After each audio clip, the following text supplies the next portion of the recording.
Good evening, boys and girls. Welcome to a brand new week. It's a blank canvas. Let's tell stories. Let's paint pictures together. And let's talk a little bit of maths, but with some humour. Here we go. It's the HIGHBURY Squad, and we're back.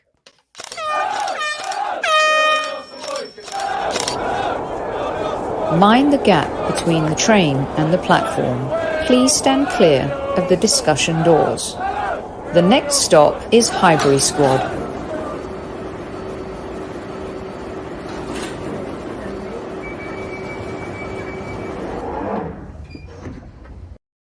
Yes, good evening, boys and girls. Welcome to another live edition of the HIGHBURY Squad. Back with me this fine Monday is my podcast brother from another mother, Mr. Super Kevin, aka James Bond Campbell.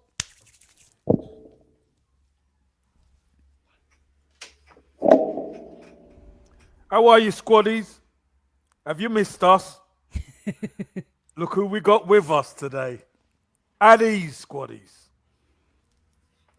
You know him by name, you know him by numbers. He is my maths guru. He's also otherwise known as Mr. Magic Mike. Welcome back to the pod.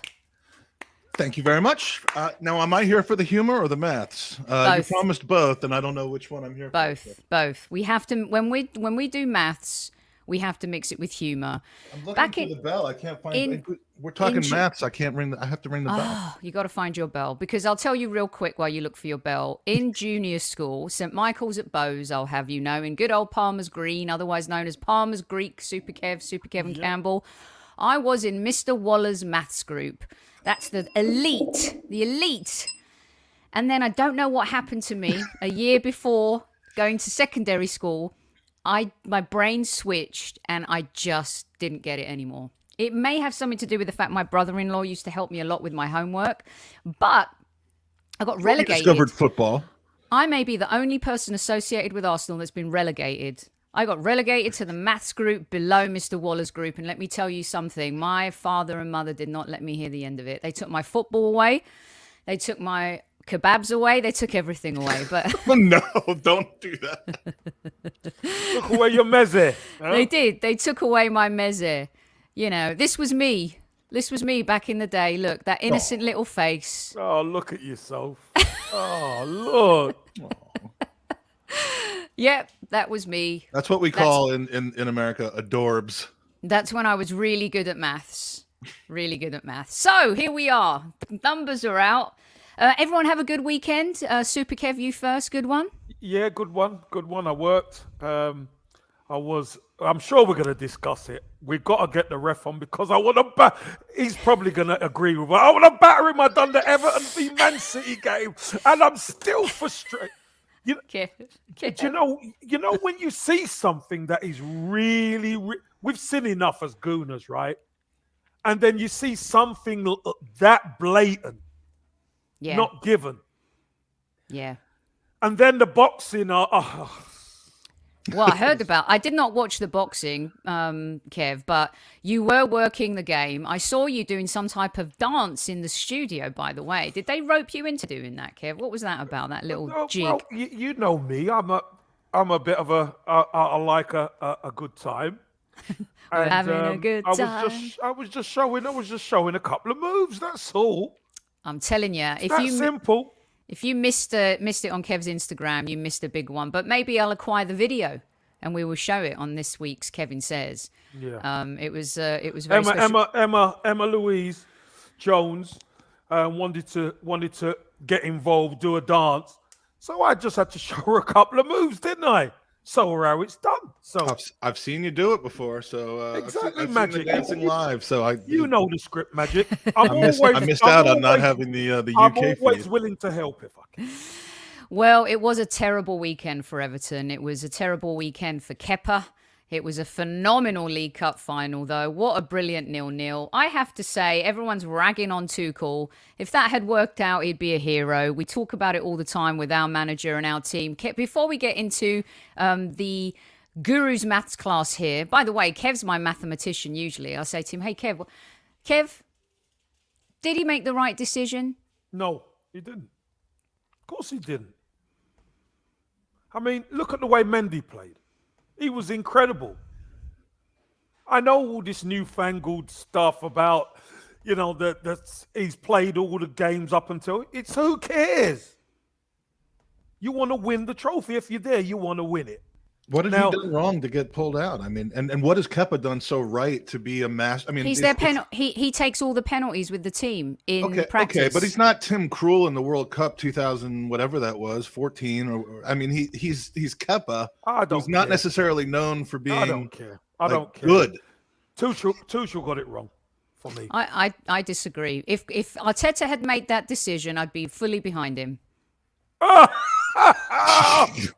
So we're starting off with BS. Magic, what we're doing. Magic. Let's leave it there. I'm telling you, let's leave it there because he's made other decisions that Sophie lost her nut about. There wasn't an ounce of Could you sincerity imagine he in made that comment, decision so and then we got done? Oh my God! Watch me back him on the next decision that he makes. I'll shock you. I will shock you all. Okay. Did that really not sound sincere? That's terrible. I think it was that right smile that you had. Good evening to the usual suspects in the house. Love to each and every one of you. To be, I will give you some Greek London restaurant recommendations. Email me, the highburysquad@gmail.com, and I will send a whole bunch to you, depending on where in London town you are. There are tons of them. Right. I had a great weekend back. MLS is back, Kev. I saw Carlos Vela score a hat trick for LAFC, the old Arsenal boy, turning it on against Stan Kroenke's Colorado Rapids. They got a bit of a spanking this weekend. Yeah, without their big defender. Well, actually, they do have Trusty, don't they? We're having a good time. Was he playing? A good time. Was Trusty playing? Vela killed them. Yeah. I don't trust either process. Look at ex-Arsenal players scoring hat tricks all over the world in inferior leagues. We got Vela, we got Aubameyang, we got everybody doing it. Hey, don't forget Lorenzo Insigne's coming over. Just scored the winner for Napoli this weekend, did he not? 30 years old. Anyway, I will not try and sell it to you, Magic Mike. And also, Chicharito scored a 95th minute winner for LA Galaxy, and that place went insane yesterday. So that was fun. Right, enough about the weekend, enough about Kepa and Tuchel, and the non-decisions Arteta makes that I will support. Magic Mike is here to talk about some numbers. Now, don't fall asleep, everybody. This is going to be very educational and important. I would rather. I was telling Sophie before, and I'd rather answer questions than just go. I mean, if you want something dry and purely informational, I've just put out a thread on Twitter about an hour or so ago that kind of dives into the numbers because I've been preparing for this for a long time. I don't know if you know this, but I'm weird. And don't get me wrong in this entire situation, because I am into the numbers. I like looking at trends and comparing to other teams, and it's better to know than to not know and have all these ridiculous comments on Twitter about the Rams winning the Super Bowl and what are we going to use the prize money on and all of that stuff. I mean, it's absurd, but I do understand that all the financial awareness in the world and all the understanding of what that guy's money is and isn't going to won't change the fact that it's been painful that our results are bad and that we don't like the guy. So I'm not trying to change hearts and minds necessarily and substitute numbers for success on the pitch. So trust me. All right. Well, look, let's get stuck into it. If you have questions for Magic Mike as we go, and Super Kev as well, we'll get right into it. I'm not sure if this is the right place to start, and maybe... Oh no, why did... Slide number 1 did not load. Why is that? Gosh darn it. Keep talking, Soph, okay. And then you'll make that happen. Listen, but I wanted to ask you this first. Yeah. Is it the right place to start? Because the number one thing that has been trending is the increased season ticket prices. Is that a conversation that has to come after you make some explanations here, or? I don't think so. I mean, a lot of the response from some of the journalists and the Arsenal Supporters Trust is really on point as far as I'm concerned. You can look at it in a couple different ways. From what I understand of the season ticket increase, it's a 4% increase. That's going to net the team £3.5 million on increased ticket prices, which really doesn't put a dent in the losses that have occurred. If you look at inflation and you look at the last time season ticket increases occurred, it's certainly not unreasonable. If you look at it from our perspective of sports going, well, you may not pay for your tickets to the MLS, but when I go to a hockey game or an American football game or a basketball game, I mean, tickets are way more expensive.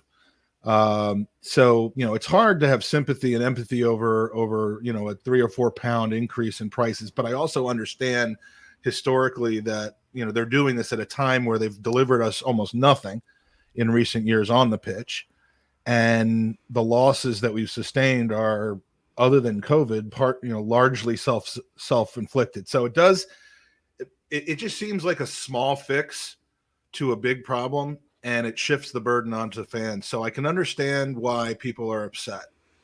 Mike, who says it's a fix though? Because it's not a fix, obviously. Well, it's like a Band-Aid over a huge wound. No, but it's not even a Band-Aid. Let's have it right. It's not even a fix. It's not a Band-Aid.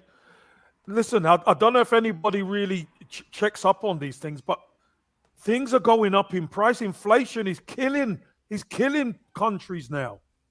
And England is no different. And I'm not saying that they should put the prices up 4%, but I know this much. Prices are going up, and the British pound and the US dollar and all that, inflation is gonna rocket. It's skyrocketing.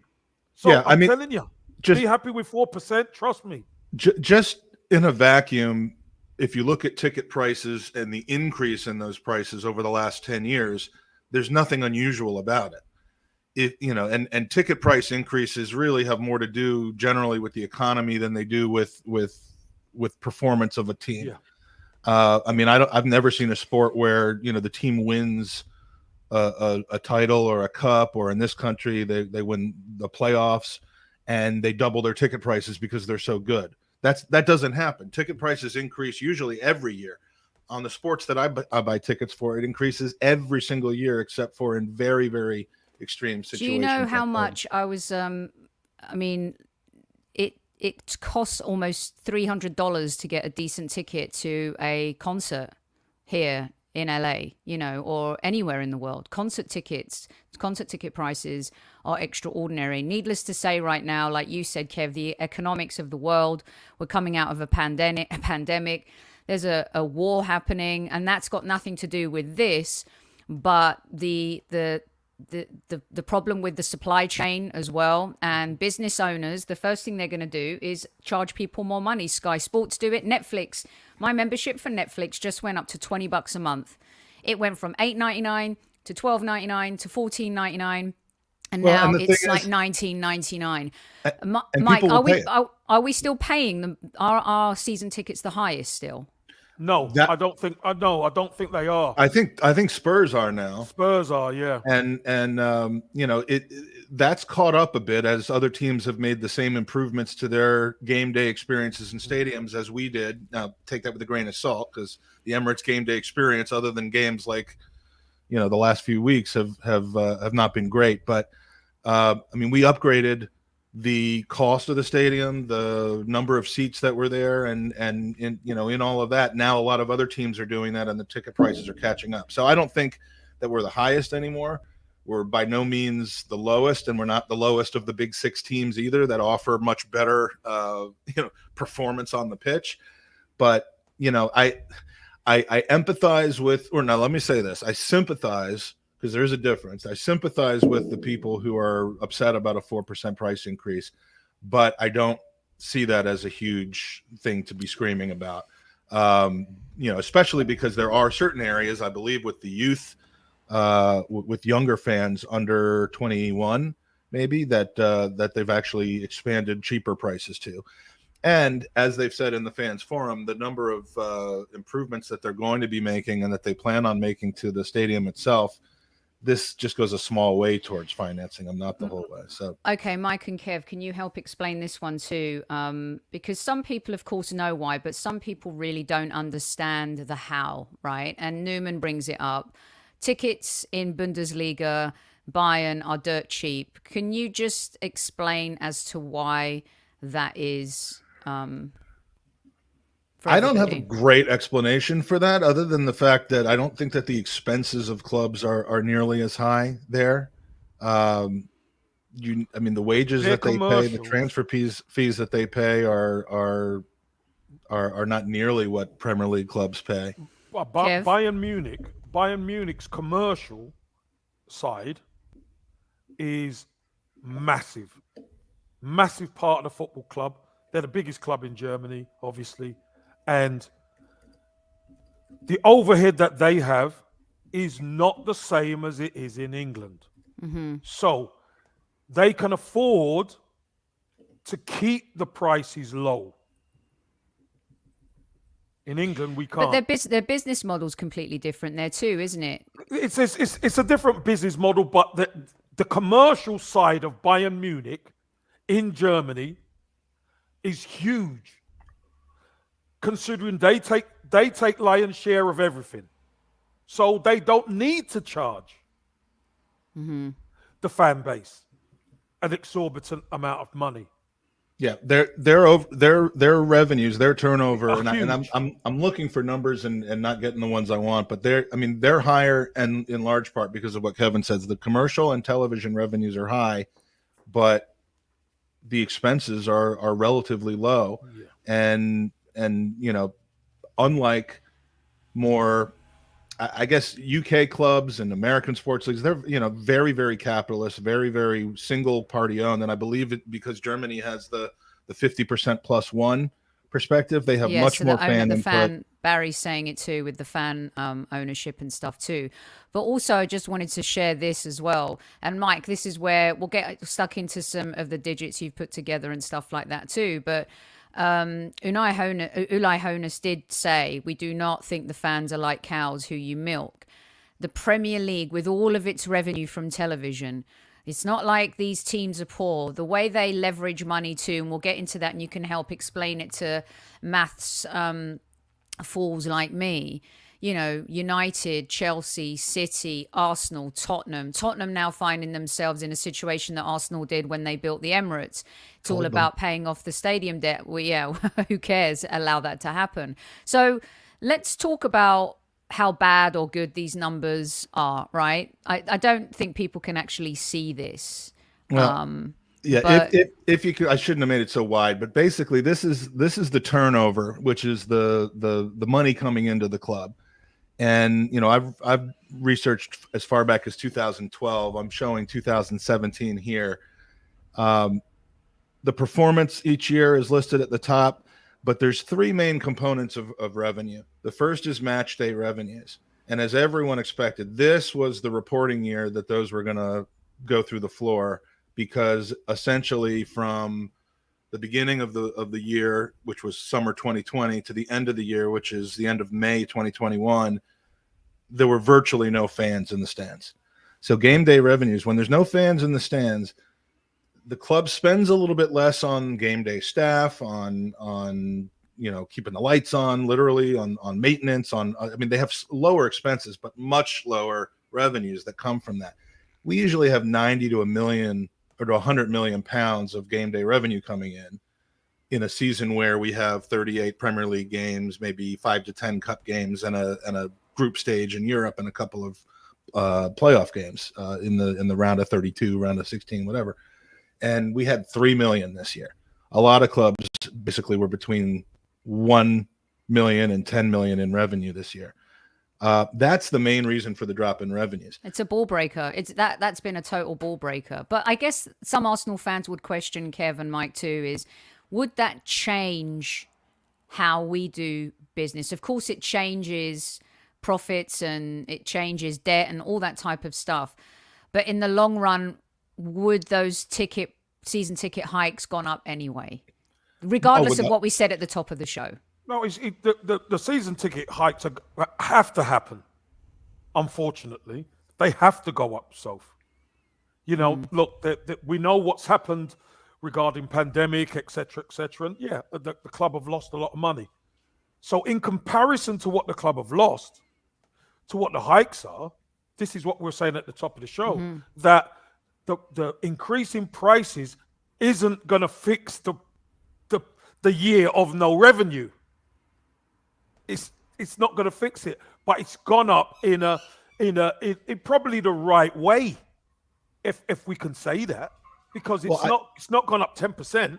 This would have happened anyway, and it is not because Right. of COVID. And you just highlighted a tweet, which is a comment, which is the exact type of thing that gets to me on Twitter, and the reason that I'm so into these numbers. It was about, Arsenal needs to manage the books better. Fans shouldn't be relied to bail out the club. The fans are not bailing out the club. That's what I meant about a Band-Aid on a gash. This is not them saying, "Oh my God, we lost 110 million pounds. We got to increase prices so that we get another back. 2 million back from the." I question why they needed to do it just because it was only going to be 2 or 3 million. But Mo, fans are not bailing out the Arsenal right now. The Cronkies are bailing out the Arsenal right now. Now it's a wound that needs bailing out, not just because of COVID, but mistakes that have been made all throughout the last 5 years. So I'm not casting them as some sort of heroic operation that's coming in and swooping and saving the day. They caused a problem, or they presided over the causing of a problem, compounded by an unexpected external threat, which is COVID, compounded by the problem really being much deeper than anyone thought it would be, being out of the Champions League for 5 or 6 years. And now the losses are coming home to roost, and those losses don't just go into thin air. Companies lose money, but all the time. Teams lose money, especially in the last couple of years. But that money doesn't just go poof. It is mitigated by one of a few different sources. And I'm getting a little ahead of myself, though, on the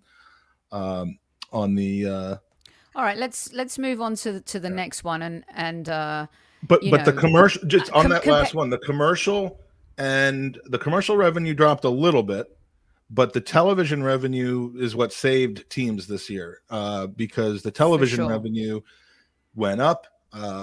It also included part of the previous year, because they essentially, when they moved the games from March, April, and May to June, July, and August, including the FA Cup, all that went on to the following year. So, Cliff, they did eat that. They did eat it. They ate everything connected to the Super League debacle. But again, the 3 or 4 million max that's raised by the season ticket.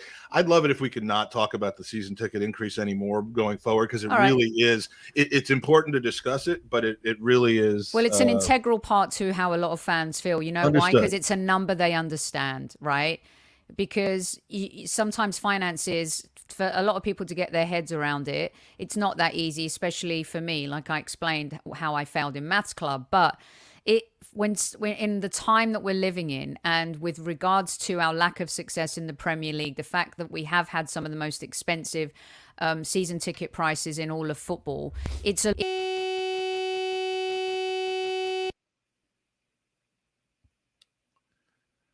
a logical point for Arsenal fans to continually make. Okay. Absolutely. We could. It's going to keep coming up in the thread. So now these are small, Mike, but it gives you that prompt. What's next here? This is the operating expenses, and this is where when your revenue goes down, you hope to have reduced expenses, but of course, the lack of fans coming in, the lack of being in the Champions League and having to settle for Europa League semifinal money in 2021 is going to hit you. But can you put that back up real quick? Yeah, of course. I know we don't want to cover my beautiful face here, but you guys can still be seen. The most important things in here are the wages. The wage bill went up. The wage bill doesn't just include player wages. It includes agents' fees, social security, pensions, all the wages of staff, and so on. And so that number went up, but I'm expecting to see that drop big time next year because of some of the clearing out that we've seen. I actually did my own projections for next year, because my projections for this year were damn close to the actual number here. But in any case, the total operating expenses were 459 million pounds. The highest that they've ever been, and because of the reduced revenues, you got a loss of 131 million pounds. £131 million loss is the biggest loss by double that Arsenal's ever had. And it's a sign of, like I said, the three things that have all kind of conspired together, and some of those are self-inflicted. Maybe keeping Arsene Wenger too long, in my opinion, and giving out bad contracts and making coaching decisions that had to be corrected. So it's the bitter pill to swallow. And, other than maybe the £3 million of the 130 and the 300 million that we've lost over the last 4 years is being swallowed by a price increase on tickets. But the rest of it is being swallowed by the people who experience the gains when we're gaining them and experience the losses when we're losing them. Okay, so let me ask these questions real quick then. So MK's asking about the fact that Mike, isn't KSE here? Let's look at Mike's face again, shall we? Mike, isn't KSE essentially a property developer? How do their property investments affect the club?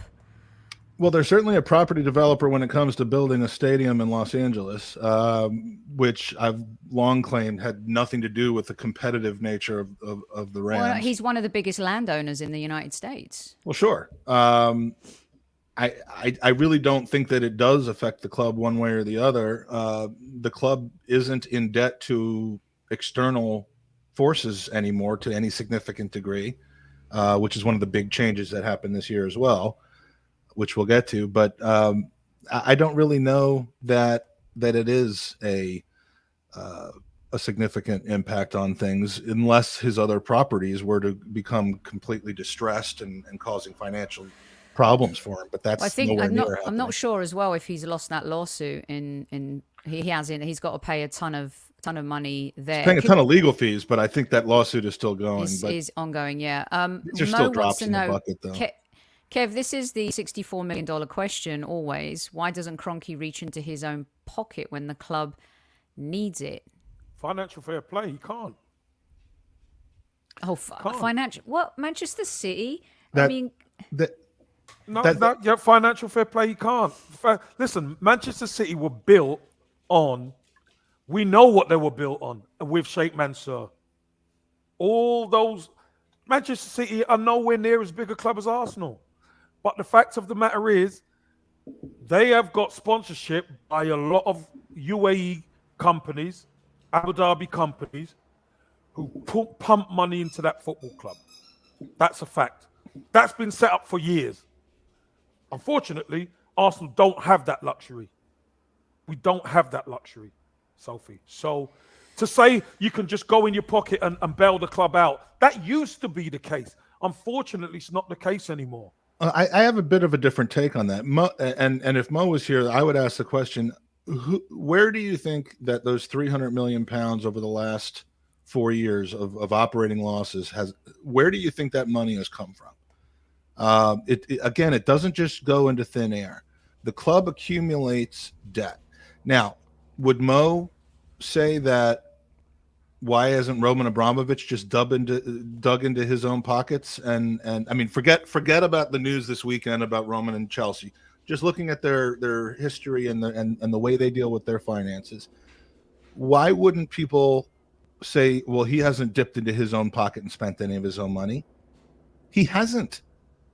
He's loaned the club 1.6 billion pounds, and that loan is still there, and the loan is not going to be paid back until such time as the club has to be sold, and then it's $1.6 billion out of his sale price.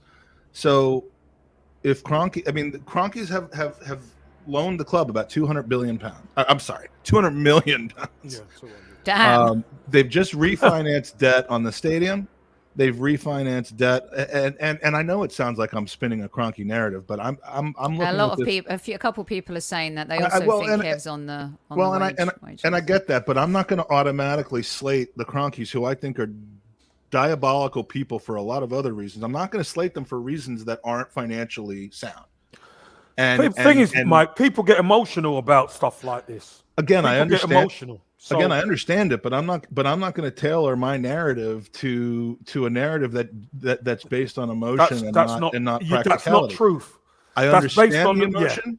I hear it all the time at the pubs, and I'll blame the Cronkies for a lot, and I do. But what I don't blame them for is the financial management of the club from a not doing anything standpoint. I blame them for not caring enough about it. I blame them for acting slow and putting the trust in the wrong people. I think they're awful people from a personal standpoint, what they've done to St. Louis, what their involvement in game hunting. I mean, I don't like these people, but I also don't make accusations about them not spending when it's not true, because that's a lazy narrative.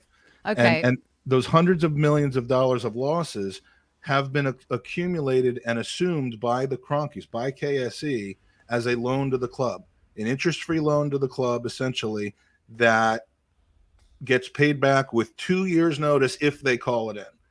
But just like Roman Abramovich, they're not going to call it in until they sell the club. So, in my opinion, they're just essentially they're spending their own money from the sale of the club now. Yeah, which is the same as people have been asking. Just not in London, like MK says. I like that. Very clever. Listen, I want to read these out too, because, people are very hot on this. Gooner Russ has put it in several times, and he wants you guys to explain Chelsea's recent success and for all the money they have versus us. How do you explain that? Chelsea, what is that, season tickets? Yes, $575, ours $891. Explain. Did he mean to spell it like Unai Emery? Or? Well, Gooner Ross. He could be, you guys are explaining it though. I first of all, I don't have any details that's true, but I'll take it as true. If the season tickets are $575, it's a shittier stadium. Sorry. I can't explain why other clubs uniquely might have lower season tickets than we do. Chelsea, I have them right here. Yeah. Season ticket prices for 2021-22. Are these the cheapest season tickets? Are they the most expensive season tickets? These are the season ticket prices for each club. Arsenal Football Club 891, Tottenham 807, Liverpool 685, Chelsea 595, Wolves 549, Brighton 545, Manchester United 532, Norwich 499, Watford 496, Crystal Palace 435, Everton 420. Are those the most expensive season tickets available? These are the most affordable. These are the most affordable. I think it's the average, Mike. It's not so that you're not looking at the most expensive seats. That's for sure. Because the expensive ones at Chelsea are expensive. But it's weird that the two North London clubs, Kev, are the most expensive. Mm-hmm. Well, when you think about it, they're the ones with I know our stadium is brand new, but we've had our stadium and we got sold down that river many moons ago. Spurs have only just got their one going. That's why. But I know, Virginia, you're saying it wasn't built in the 21st century, but also they did add on and enhance Stamford Bridge. It's not like it hasn't had any reinvestment in that stadium. I think what you've just the statistic about Arsenal 891, Chelsea 595, that is the cheapest season ticket. So, I mean, you'd rather have a lower, cheapest season ticket than a more expensive one, but that isn't the average season tickets. That's the cheapest season ticket. So if they have a section of concession tickets, and who knows whether those are available to kids or to any other group that deserves a concession, over 65s, OAPs like Russ, then that's great. But if the rest of the tickets are higher, then it doesn't really make any difference. Are they like again? We're screaming in all caps about numbers that aren't necessarily representative. Aren't they leveraging? They're not leveraging like the Glazers, are they? As they're borrowing money against their own company, right? Chelsea and Arsenal. No, Manchester United, the Glazers are all about leverage, right? Well, there's three ways to essentially sustain losses and build the team and spend a lot of money. You can, other than being completely and totally self-sustaining, which no club is able to be in the last few years. You can issue equity, which is what Manchester City has done, so that the club has no debt, but they're issuing shares at a discount to each other. But they're a It's very shady, and it's a state that they've done. Yeah, I mean, There's external that's debt. ridiculous. There's owing other people money, which is what Liverpool has done, which is what United has done, and what Spurs have now done to a large degree with the stadium. That's owing people money. That can get dangerous, and it involves a lot of carrying costs and interest payments. And United, of those three, you want to talk about bad owners. On top of leveraging the club like that, they leveraged it to buy it. They have all kinds of debt. They pay more money in interest on debt than ever. They also take dividends out of the club because the dividends is what's killing them, isn't it? They issued shares in the stock market in the U.S. that were fairly insignificant when it came to ownership or decision making, but allowed them to establish a value of the club. They pay a dividend each year, which they get 90 some odd percent of, in the 20 to 30 million pound area. So they you want to talk about a £3 million consultancy fee? They're taking 20 or 30 million pounds out of the club every single year while still owing debt. And then there's self debt, which is what Chelsea and Arsenal now do.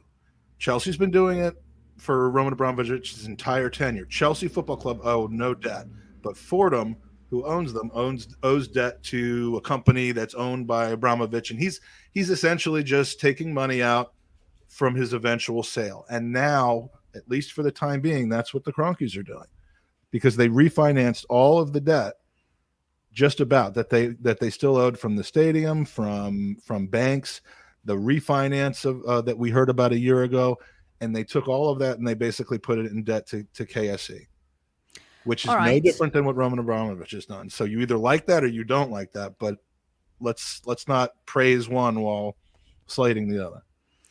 Okay. Where do you want to go? Where do you want to go next? Let's see. What do we have? I mean, what about the employee? We got employees on 4, and we've got employees, playing staff. The 2021 number 83 to 70, training staff 70 to 77, commercial and administrative staff. That's where we see that's where we saw the layoffs. Okay, and then we've just slashed our wage bill by more than half, which everybody was lauding and raving about. Oh, look what we've done! We've slashed our wage bill. So I don't sound like that.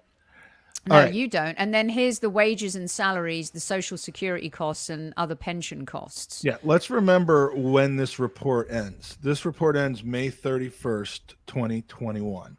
So the vast majority of the salaries that we've escaped, that the paid off players that get them off our books in later years, the canceled contracts, the Willian, the Ozil, the now I almost called him Alexis, the Aubameyang, all of those are going to appear on 2022's report or 2023, which is why I said wage costs are going to plummet on the next report. That increase is essentially the natural increase in wages, in higher salaries, in higher renewals and so on, offset by the reduction that the players agreed to in the middle of COVID and the layoffs. And it still went up, but just didn't go up by as much as it normally would have in a year. But that number is going to start to go down because of what they've been doing. Again, cheering over wage reductions doesn't help the team win a Premier League. I get that. But what it does is it creates an environment where we can buy players this summer. We can actually spend good money and good wages on teams that are, on players that are going to really help us on the pitch. I mean, I would be shocked if this summer there aren't a couple of very, very significant signings that come into this club because of the room that they've built to be able to bring them on. How is the wage bill irrelevant? And then also Runs with Cows wants to know where the evidence is with the share dilution. I didn't say Arsenal issued shares. I said Manchester City issued shares. Right. Arsenal's essentially they've taken on debt to KSE that used to be owed to others, and is absorbing the losses that we've experienced over the last. Okay, so how is the wage bill irrelevant? Then why, including people like you, were you lauding the club for lowering the wage bill? Like, how is the wage bill not relevant? to any of this. Who said the wage bill wasn't relevant? Well, no, someone's asking. I mean, you know, the fact that we've reduced the wage bill, the wage bill is irrelevant to someone who doesn't care what our wage bill is because they just want to see wins and they're not happy about the last few years. And I get that. I mean, again, I'm looking at numbers from what does this change for us? What does this give us the opportunity to do? It isn't a trophy to have reduced the wage bill. But you know, in doing that, in reducing the wage bill, I personally think we've improved, and I know you feel this way, Soph and Kev, we've improved the back, you know, the dressing room mentality. We've got a team that's playing together, and they've been able to create room for future signings, which I think will start to happen this summer. You know, they spent really without having yet done reduce the wage bill last summer, spent a considerable amount of money added to the wage bill, and now the commitments going forward on dead players to us are minimal to almost none, and so it isn't irrelevant unless you solely are looking at performance on the pitch, and yes, that's the most important thing. Okay, so will we really know the real financial picture in May, like you say, or will it be until next year with some of the components that you're talking about?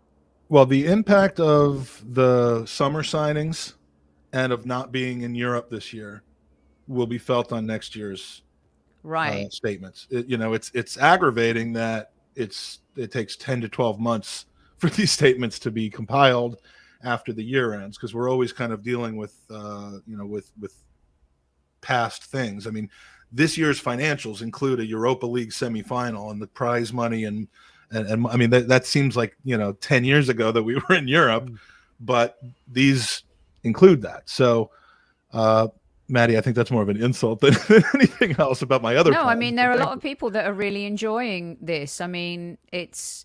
Well, there's a lot of people asking questions, and it may feel like they're talking out their behind, but a lot of people are asking questions because they want to understand. Yeah, because they don't know. That's why they don't know. Yeah, and if it seems like I'm promoting a narrative, I'm more trying to disprove a narrative rather than promote a narrative.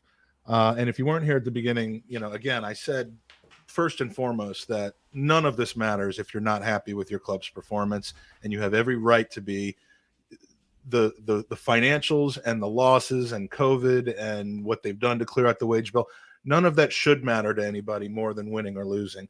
But it doesn't mean that it's irrelevant. And if you understand the club better, you don't go out to the pub and spout a bunch of nonsense unless you don't care, and you will anyway, about how the club is run. This club is on the mend from being run very negligently over the last few years. So, sorry, there's a police incident near our house, and we just shut. Yeah, there's a. What did you do? I didn't do anything, but apparently there's a major police incident. So Tony's just letting me know, and we're just securing the battening down the hatches here. The world's gone crazy. What can I say? Anyway, Mike. Yes, I think it's important for us to have the conversation, because someone posted too, like, in a time where things are going quite well, Kev, and we're fighting for fourth, the timing of this is going to get some fans kind of starting to, go down a road that might be a little negative and might want to spawn some images that we saw previously. I don't think it's that dramatic, and I think people will stay focused on the football, but having these conversations and learning more about it is really important. The timing of this pod, or the timing of the release of the financials? The timing of the of the release of the financials. I mean, it is they what didn't really it have is. A choice about that. It's a legality. It's part of business. It's what we all all the clubs have to do. What's this about? The net spend, the net loss. You spoke about it a little bit. The net loss, net spend cash. Yeah. Well, this kind of paints a picture of, okay, there's the financials, there's the operating losses, and there's the final number, in the green line, the 107,291. That's the net loss after tax. It's a 127 loss, but they actually get a tax credit, because when you lose money, you get a tax credit that you can use against the next time you gain money. So it's 107 million pounds. But some other, I mean, there are other things that aren't on the income statement to look at. For example, the net spend. We all know that we've spent a lot of money on players lately, and a lot of the net spend is not just because we bought a lot of players, but because we haven't been able to sell just about anybody other than Emmy Martinez and Joe Willett in recent years. So, you know, since 2018-19, our net spend has gone from 64 million to 96 million, 60 million in this year that just came out, and then 122 million next year. That number's locked in. That's what we spent last summer, minus what we sold in Willock. So, you know, again. So Kev, can I, so Kev and Mike, let me reveal that pretty face. I'd rather you not. Why is it then? Why is it with the lauding of the clearing out, right? That no one's going to deny that the culture of the team and the club is evolving, but why have we been so remiss to sell the Maitland-Nileses and the Eddies of the world and players and not run down their contracts, even after we've learned our lesson from the Ozil and the Mustafi and the Sokratis situations? Why have we continued, even in a time where we're lauding the club for doing good things, we've continued to just give players away for free or not sell them at their optimal value, or at least decent value? Why not just let Xhaka go for 13 million? Why not take the 22 million when Wolves and Everton were offering it for Maitland-Niles? Why not do more business like Iwobi and Willock, who are two of the best transfers we've ever made in the last 10 years? Why? Because it's a football club, and they are players that you could use. That's the problem. If whoever's going to go out the door, you're going to have to try and replace them, Sophie. You have to try and replace them. Now, the fact of the matter is, you know my feelings on a certain player in the midfield who's playing pretty well at the moment. So, but Mikel Arteta values him in the dressing room. He obviously does. He values him. And we were being linked with different midfielders all the time.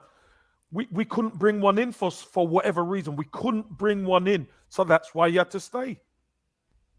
But it just seems like we make excuses all the time for these poor decisions. I mean, it's like the Mavropanos deal. But it's not wait 1 second, Kev. The Guendouzi and Mavropanos deals are the perfect example of absolute negligence in doing football business. Mavropanos, who's been one of our best loanees, who's in a Bundesliga start at best 11, I don't know how many times now, at least 2 or 3 times, scored some terrific goals as well. I mean, looks like, I don't know what the deal would be if they get relegated, but it's like 4 million euros. You know, Guendouzi is 9 million, when really, come on now, he's a 30 million pound player. So we continue to do these things, and we've done these things under the Edu and Arteta time. We've done it under Emery. We've done it under Wenger. It's rubbish business dealings. And we devalued our own players while they were with us, to the point where we had to make these deals, and then they went and found happiness someplace else. It's Mike, you know, sometimes the worst thing to happen is when other clubs know that you don't want the player. Well, yeah. And it's been impossible for us to not show that that's the case with... No, Maitland-Niles was wanted by Wolves, and he was wanted by Everton. And Eddie Nketiah was wanted by Palace and Leeds. Sophie, but was he? Was he really? Nketiah that said, I don't want to go? Did they really want him? The links were there, but Chelsea and Liverpool sell academy players for like 15 million, 18 million. Come on, Kev. Yeah, but Sophie, you're telling me that he's wanted by these clubs, but do they really want him? He is still here. Well, and did he agree to go, or did he want to run down his contract so that he gets more of the transfer fee himself? The fact that another club might want you or nothing is irrelevant. If the player doesn't want to go, he's going nowhere. That's my point. Well, he wanted to. The point is then get value. Look, Guendouzi's playing in a French midfield at national level that is impossible to get into. Sophie, Guendouzi was given the olive branch. He didn't want it. That's got nothing to do with getting value for him when you want him to go. Sophie, it is because no, the you're other making team... excuses now. I completely disagree with you. Eddie refused to sign for Palace. No, hold on a minute. How am I making excuses? Because about you're Guendouzi? talking about a player who doesn't want to be there versus the value of the player when we know he doesn't want to be there. Sophie, okay. Are you going to let me finish, or are you just going to talk over me? Well, you spoke over me, so now I'm just. No, so I'm asking you: are you going to let me finish? Because Sure, you're telling me I'm making excuses. So if I can finish, maybe you might understand what I'm talking about. Ooh. So the fact of the matter. So the fact of the matter is, this is the fact. Guendouzi was given the olive branch. He did not want it. Other teams then know we can get him on the cheap. It doesn't matter what Arsenal want to put, what price they put on his head. Other teams know they could get him. What happens? All right, then Guendouzi goes out to Germany. No problem. He goes out to Germany. Doesn't do so great in Germany. Does he come back? Does he? He doesn't come back. Why? Because he doesn't want to be at Arsenal. He is no longer. Coutinho didn't want to be at Liverpool, and they got 120 million for him from Barcelona. He is no longer a 30 million pound player. Now he goes to Marseille. He does well at Marseille, but Marseille's smart. They've already done the deal. Marseille ain't stupid. They've already done the deal. They've tied it up. If we're going to take him off your hands, this is what we want to pay. I just don't think you're seeing it in the sense of we're seeing it differently. I'm not seeing it your way, but that doesn't mean excuses, Sophie. No, but you are a little because Kev, we have to be better than that. How is it we're am I making excuses? Because we're going to make 4 million from Mavropanos and we're going to make 9 million from Guendouzi when if we'd have just sold him and stopped with this loan bullshit rubbish, sell him and get 15 million, 20 million, sell Xhaka for 13 million, sell Eddie to Crystal Palace, force him to go. We've forced so many players to leave. Are you telling me you can't force them to go someplace? Why? He forced Guendouzi out. He forced Mavropanos out. They're on loan. Exactly. They're on loan. This is they shouldn't what the argument is. They're on loan. You're saying to sell them, get rid of them. Yes. But we can't. Of course we can, and buy other players, Kevin. Sophie, if we could have sold them, we would have sold them. Yeah, I mean, I don't know, but Nketiah didn't want to go there because he was close enough to. I mean, when you leave on a free, you get a lot more money when you sign for the next team. Done. And you know, there have been mistakes that have been made for players that just our ability to sell for a high price had been destroyed either because of our own actions or because of the players' actions. We have shot ourselves in the foot more than ever. I agree with that.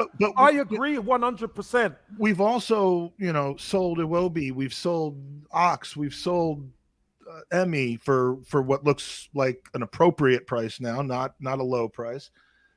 We sold Willock for 26 million times more than he was worth, or 26 times more than he was worth.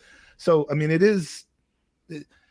we've made some mistakes. Serge Gnabry was a huge mistake. We've also picked up players for a couple £1 million that, I mean, we bought Guendouzi for what, 5 million, sold him for 9. He's probably worth 25 now, but not when we sold him, he wasn't. Look, don't insult my intelligence by saying this is not FIFA. I'm asking genuine questions. We have let the club down, and the people who are the custodians who are supposed to do good business have continued to sell players for nothing. We forgot about Aaron Ramsey. Oh, I mean, this is ridiculous. The Alexis poor financial Sanchez management. Exactly. We've done that Nobody's a lot. arguing about that, Sophie. We've done that a lot, I agree with you on that 100%. It's been atrocious. It's been terrible. Don Juan, it takes a lot to rattle me. I'm passionately defending my stance. Why don't you say the same thing to the men in the house? It's one of the three things. Mike. Magic, here's the thing. Let me just say this. Here's the thing. Other teams know Arsenal are in problems. This is the game. This is the way it works. We have a value. They see we could get him on the cheap. Arsenal say, well, we're not going to sell him then. If we can't get what we value him at, we're not going to sell him. Then what happens? They have to go on loan. So I'm not making any excuses. This is just the way football breaks down. They either go on loan or they sit until the end of their contract, or they extend their contract like Arsenal did with Granit Xhaka, and it remains to be seen whether that extension was to preserve value or to really keep him around for the next 3 years. I guess we'll find that out this summer. But we have made poor decisions for a long time. We are paying for it now, and that's one of those three things that I've said, along with COVID and being out of Europe, that have all come together to result in these losses, which are much larger than the teams around us that have sold better. That's why we're 5 years behind Liverpool. That's right.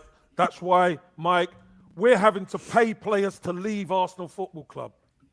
And it is ending. That's not right. That cycle of agree. mismanagement, I do believe is ending. I mean, we're down to 15 or 16 players after this summer who seem to all want to be here, and there shouldn't be wasted money. It's going to happen again. Trust me. We have assets now that we didn't have. Lacazette. Lacazette's run his contract down. Yeah, there you go. See, it's happening again. But there's nothing you could, Sophie. There's nothing you can do. No, there's something we could have done, but we didn't. You can't. If the player doesn't want to go, Sophie, he's going nowhere. I've seen players be sold when they don't necessarily. No chance. No chance. A player has to agree to it, Sophie. Laka could have left earlier. Well, and what would the impact of that have been on the young guns who have learned a lot from him this year? The idea is when you let someone go, you bring someone in. It's poor planning. That's my point. You don't leave it to the very end. Here's another player whose value probably would have gone up, bearing the fact that he's doing quite well. But at the same time, once again, look what happened. Everyone praised the club for striking Aubameyang's the rest of his wages. Oh, we've saved 25 million. Okay, so there's no consequences there, but there's consequences in other regards. I just don't get it. I think we can't sit here and say that we haven't been managed poorly from a financial point of view in terms of how we've bought and sold players over the last 10 years. It's embarrassing. Nobody's saying that. Who's saying that we haven't been? I think we're all saying that we have been. I've never said that. I've agreed with you. We've done this before on other shows. I've agreed. Having to pay players to leave Arsenal Football Club is rubbish, and letting players run their contracts down is rubbish too. But once are we looking forward or are we looking backwards? But once the player gets to a certain point in his contract, he might just say to himself, well, I'm just going to run it down. Yeah. So whatever you say as a football club, unfortunately, means nothing sometimes. And to me, the reason I get so into these numbers is because, you could look back and have a barrage of complaints, valid complaints about this team's management of personnel, of decisions, of the supporters. I mean, you can make a long list of things that are wrong with this club and that have been wrong with this club. But when you look into the numbers sometimes, and when you look ahead, as I have on wages over the next couple of years, you can at least see what they're doing about it. It's not going to correct the past. It's not going to correct the wrongs that have happened. It's not going to change hearts and minds in most cases, but it at least shows that there is a structural change happening into how those decisions are made. And, I prefer to look forward than to look back because it's much easier. You can't look forward and have a healthy conversation without looking back when it comes to the statistics, the facts. Right? If you don't believe the team has learned anything, then yeah, you have to look back before looking forward. But maybe you should run for. Can you be our director of finance or something, Mike? And then we'll put Kevin as director of football, and then I could be vice president of fun. I think that would work. Have you both reporting into not the me? Three of us could do a much better job with Arsenal, I think, than the other crew. I see. We can debate and have a little bit of a. We're just getting started, people. It's Monday. Get ready. It's going to be one of those. Madness. Going to be one of those weeks. We don't call it Monday Madness for no reason, right, Mike? We're an hour in. You know how people get with numbers. Can you put on 7? Because I think this All is right. funny, and it's seven. a 526. A 526. It's this goes to exactly what we've been talking about, and this kind of made me laugh in a rolling your eyes kind of way. This is interesting. Go on. This is the total profit on sale of player registrations was 12 million pounds.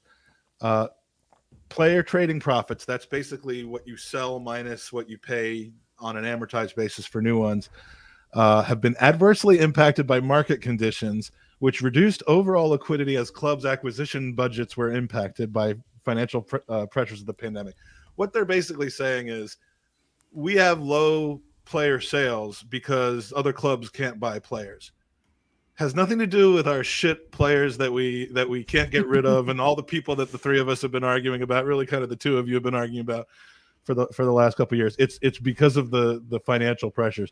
If there's one point in the financial report that I saw that I'm like, well, that's a ridiculous BS spin, it was this comment, because other teams were certainly able to sell their players. So this supports the point that I'm trying to say, which is we have been mismanaged and we've been awful at selling players. But just, think about now if we sold some of the players we had. Somebody in the chat said before, we'll sell Saka and Emil Smith Rowe in order to make up for the debt. We won't, but that's what diabolical owners would do. They say we can't be 100 million in debt. We're self-sustaining. We have to sell a player, and you're not going to see that happen. Listen, if they want the sky to fall, right, and if they seriously want a riot that makes this look like a Disney production, you go try and sell Saka and Emil Smith Rowe. You dare not build this team around those boys. You dare let Martinelli go for nothing. You dare. And you will see what will happen. I tell you what, people will shave this guy's beard off without him looking, and they'll rip the sunglasses off this guy's head. I think the punishment would be a little bit more than ripping sunglasses off someone's head. But yeah, I mean that again, not to sound like an apologist, but I just purely from a financial standpoint, no, they don't like. They're in this to make money. They're not in this to lose 130 million pounds in a year and 99 million the year before that and 50 million the year before that. But there's two ways of handling it. One is to basically gut the team and gut the expenses. Yeah, Russ, I saw that comment. And bring the payables down to the receivables. Yet. Sorry, Mike. They have not signed their new contract. Did ESR sign a contract? He signed his contract to the summer. Yeah. But Saka has not yet, right? No. But it's important to show them what we're building. And I believe I have no evidence of this that I can point to, because who would have evidence of this? But I believe that the players who are going to be our foundation for the next few years do believe that they're our foundation and that they're part of something. And between last summer and this summer, they're seeing that we're building a team that's, hopefully as soon as this May going to be qualifying for high level Europe, the Champions League, and building from there. So, I don't know why Saka wouldn't renew his contract, especially because we're going to give him a bumper pay rise, which we have room in the payroll to do. I don't know why, Martinelli's already getting like 80 or something a week.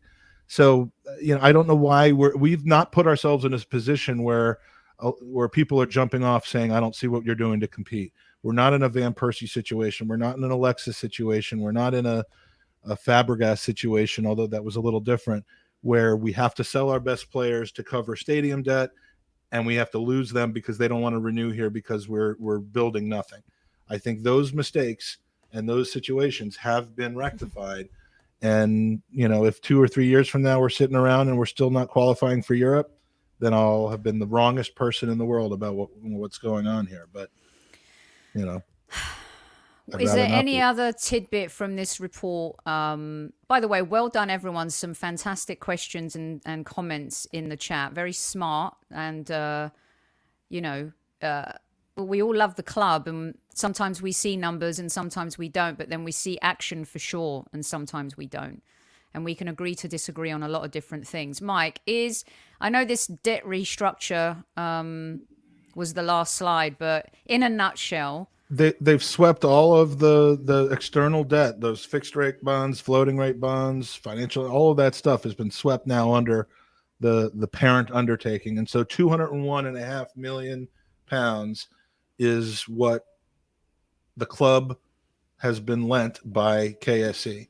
And again, the fact that it's a loan rather than just the club pushing 201 million pounds into the club, which I can't speak to whether what you said, Kev, was accurate or not as far as the financial fair play element. To me, financial fair play is you can't lose more than a certain amount each year from operations or over a 3-year period. But yeah, but just to be going in your pocket to clear things, you can't do. Right. So you have That's my point. You have to cover it with either a loan or an equity issue. And again, just like Roman has done, it's a loan. And it's a loan that if they sold the club tomorrow, which would make a lot of people in here very happy, almost as happy as I would be if you caressed and smashed that like button. I'm not going to do the voice because my neck is in good shape at this moment. But well, why don't we bring out the wee boy to do it for you? How about that? Look, he's Look right at on your him, head. He's right on your head. There you go. Smash Mike. He's Go on, Vinny. go on. Smash Mike. Go on. But yeah, I mean if he sold the club tomorrow, the sale price would essentially be 200 million pounds net lower to him than it would be if he hadn't made that loan, and therefore they are funding the club with their own money. It's just it's termed differently, but this thing about them not digging into their own pocket and not spending their own money and not, are they spending £1 billion to buy us that, Haaland, Mbappe, Vlahovic, and just paying 200 million pounds for each one of these people and building up a ridiculous lineup? No, but they are sustaining our losses and the money that has to be paid to get us back to where we need to be. And at this point, that's all I could really expect them to do. What happened to the 200 million cash reserve? Well, it was spent on debt refinancing, 32 million pounds.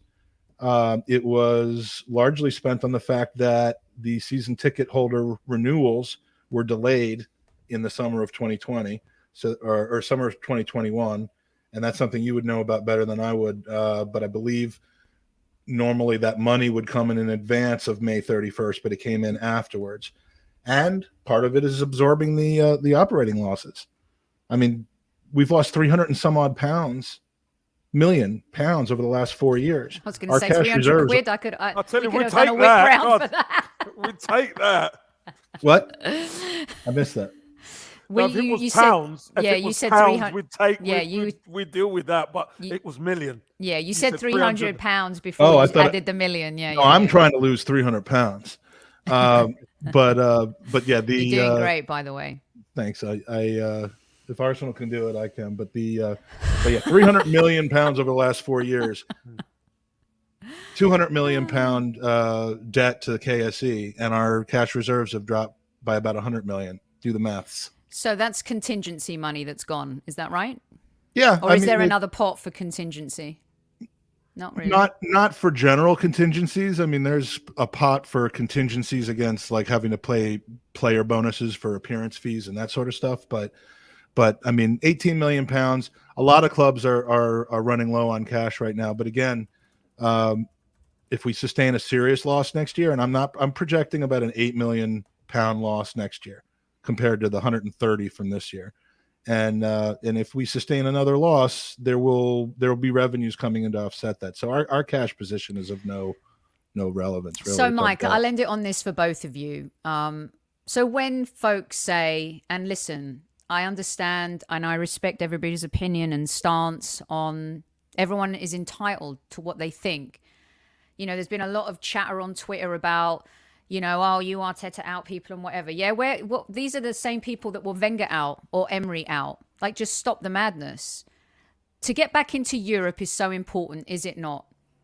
Massive. Right. I mean, we broke down the numbers, the income and the revenues. The income number, last year's Liverpool numbers let me look at the city numbers. Europe, 95 million pounds, domestic 190. That's for finishing first, playing a lot of televised games. Total broadcasting revenue 285. Arsenal this year, 165 million domestic, 19 million European, and that's for getting to the Europa League semifinal. That 19 million goes away this season. So if getting to the final of the Champions League is 95 million, and we have none of that, and we can at least get to, into the Champions League, further we go, the better. That's maybe 50, 60, 70 million pounds added to that top line. And, again, how they spend that money and how that money affects things is important. But you want the club to make money rather than lose money. You want the club to win rather than lose. But when it comes to financials, if you have to choose between winning money or making money and losing money, you would want making money because it's part and parcel with doing well. Right. And Harold, the fact is we have to be back in Europe in order to continue growing, to continue building on a Tomiyasu, a Ben White, a Ramsdale, a Tierney, a Gabriel, a Saka, and Emile Smith-Rowe, a Martinelli. Well, and the thing is, people the talk opinion, about... hold on one second, Mike. The opinion is yours and everybody's as to how you think the manager should be handled should we not get back into Europe. And he doesn't get us back into Europe based on the fact that he's the one that got us kicked out of Europe, together with some players, of course. They're all responsible. So the fact is we should have to be back in Europe. It's up to you what you think needs to happen from a managerial point of view if we don't achieve that goal. I would agree that we have to be back in Europe, but I don't agree that we have to be back in the Champions League. I think it would be a shame if we don't get there this season. I don't think his job depends on it. I think it's the whole, if we get sixth or better, he'll stay. If we get fourth or better, we'll be in a much, much better position. What I was going to say before is, people like to talk about the fact that we didn't reinforce and we didn't bring in players in January when we had the opportunity to kind of push us over the edge to get into the top four. And then that 50, 60, 70 million pounds of European money comes in. Well, what if we bought a bunch of players who weren't necessarily our top targets, and for whatever reason, injuries, squad, whatever the case may be, we don't get top four? Then we've just taken a massive step back. So they put all their chips into the middle and said, I know we're close to top four. We could buy players. We can't buy Vlahovic. We don't want to pay 75 million for Isaac. We could do it, but if we make a mistake, we've really gambled and lost, and we're right back to where we were before. So can't harm them for gambling it. They've kept to their plan because we're a year ahead of where they thought we would be, I think, at this point, from a chance to make top four standpoint. And we'll see what happens over the next 15 game days. Gone pretty well since they made that decision. So yes. Let's hope it continues. Fingers crossed. Fingers crossed. Well, look, what other show gives you financial reports, discussions about Hulk Hogan in chats, property development? Missed the Hulk Hogan. Well, I would have rather property development in the United States and North London, bowel movements, and more. I'm not sure you can find anything quite as engaging as this. Mr. Magic Mike, I hope we got through all. I know you're a detailed guy, but I think we got there. Yeah, well done. That was absolutely stupendous. In fact, a few folks have said, Mike, can you come back and talk about this again after our next 7 games? I'm not sure if that's because they want to nail you to the wall for some reason. Look, man, I have my views are mine alone, and I'm happy to come on here after every game if you'd have me. But I know you don't like to, you don't want to spoil the squaddies that much. But no, I'm always here. I love being on here with the two of you and the squaddies, and the finances, I'm sorry, I'm just a nerd. I like them. I like dealing with them. And I will have more content because I'm comparing Arsenal stuff to the other top 6 teams, quote unquote, top 6 teams. So we can see how these different clubs operate, because Chelsea operates very differently than City, which operates very differently than Arsenal, and very differently than Liverpool, which is Arsenal-like, except more successful in the past 5 years. So it's pretty interesting. He does. He makes those numbers very sexy, Don Juan. You redeemed yourself there, Don Juan. We're friends again. Got him, Mike. Got him, Magic. If you could see the full body shot of that, you would be Magic, vomiting. you're working on that. You're working on that, mate. Don't worry. Looking You're good, doing isn't he? You're Yeah, doing good. looking I debuted good. my Very proud of glasses him. tonight, by the way. Yeah, Nice very one. You nice. look Very These are not chic. this unlike the hat and the pipe. This is not a prop. These are actual actual glasses. So Listen, help me between see. your maths and I could deliver for UPS today. Kev could be jeez. James Bond. I think we have jeez. all of the demographics pretty much covered here. Oh, jeez. Really good Love stuff. Magic spreadsheets. Well said, Mo. There are a lot of people said, even though I don't agree with you, that they really respect what you've presented. And numbers are facts. Science, statistics. Numbers are facts which are subject to interpretation and opinion. So it's fair to have interpretation and opinion on it. But you will probably find me on Twitter over the next couple of weeks slapping back at some of the things that aren't based on fact at all. So yeah, I know, Barry, I ruined it. But Barry saw my dancing in person at the 12 pin. So. Well, we look forward. Can we get the exclusive on the report when you compare us to the top 6 clubs, please? I will do that for you, of course. Okay, Nice fantastic. one, Magic. Kev, Thanks, would you Magic. like to add anything before I remind a couple people of something special that is Yeah, brewing I this would. week? I would actually. I'd just like to remind a lot of people over the weekend. We saw Manchester United shoot themselves in the foot yet again. We broke Wolves, and West Ham sorted them out. They didn't look nowhere near the team that they used to look like when they played us a couple of times. So, do you know what? We should be looking forward to this Watford game. We really should. We know this Arsenal team can get us to the promised land. The question is, will they? That's the big question. Will they? We're going to need everybody together, guys, whether our opinions are different or divided or whatever. I think we really need to come together and really push Excellent. for Arsenal to get past Watford next and then Leicester. Well, Watford peaked hopefully against United, Kev, and they'll revert to their usual selves this At home. season. Yeah. And if Especially we don't at get home. the job done at Watford, we know who to blame. It's going to be Russ. Absolutely. It's all Gooner Russ's fault. Don't forget to go to Football Prizes. You guys, our friends over there, have a very special auction happening. I will be giving 1 free ticket away. I know you guys feel like you shouldn't even bother entering because of Jags, but you really should. For like $4.95, get a ticket, and you could have Thierry Henry. You could be the last thing you look at in the morning, first thing you look at in the morning, and the last thing you look at night. Whiz over there, get your ticket. I have this coming up soon. Matt Turner, Arsenal's new goalkeeper, be sharing a wee interview with you and some quotes from him from MLS Media Day. He is not here to play. He wants to rival this guy. And I tell you, between the two of them, it could be he's got that right attitude. He's cut from the same cloth as our new players, trust me. He's a really special guy, and he'll fit right into this squad because he has that DNA and culture for sure that the Arsenal are looking for as well. Right, that is it. We will be back live tomorrow with another show. Myself and Super Kev return. Until then, well, let Super Kev take us out. Magic Mike, absolutely fantastic. Magic Mike with his magic spreadsheets. Sophie, absolutely brilliant. Sophie, hostess with the mostest, Monday Madness.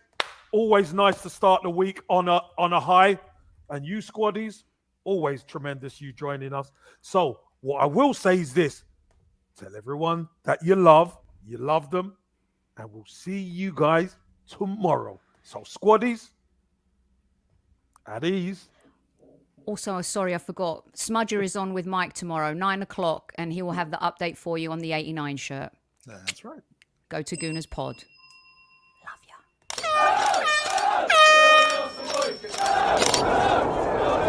Mind the gap between the train and the platform.